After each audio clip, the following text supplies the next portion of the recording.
बूढ़े आदमी की युवा पत्नी। सालों पहले एक गांव में सूरज नाम का एक किसान अपनी पत्नी के साथ रहता था।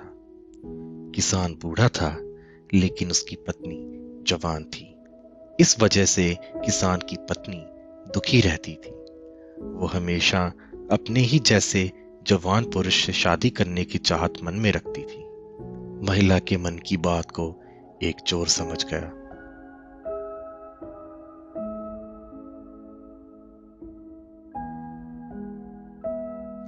वो रोज महिला का पीछा करने लगा। एक दिन उसने किसान की पत्नी को ठगने के विचार से उसे एक झूठी कहानी सुनाई। चोर ने कहा, सालों पहले मेरी पत्नी मुझे छोड़कर चली गई थी।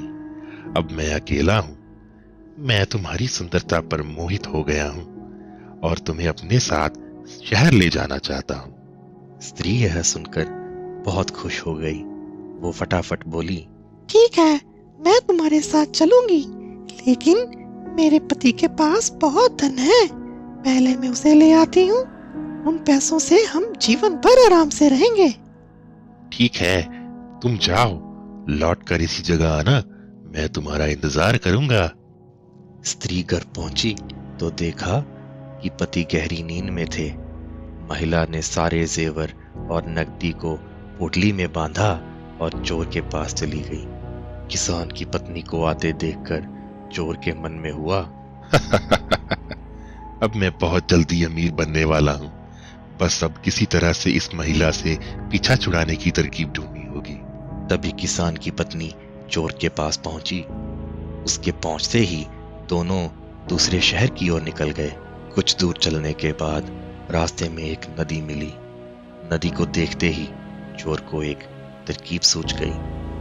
वह महिला से बोला, देखो, नदी गहरी है, इसे मैं तुम्हें पार करवाऊंगा, लेकिन पहले ये पोटली नदी के उस पार रखूंगा, फिर तुम्हें साथ ले जाऊंगा। पर स्त्री को चोर पर पूरा विश्वास था। स्त्री ने कहा, हाँ, ऐसा करना ठीक रहेगा।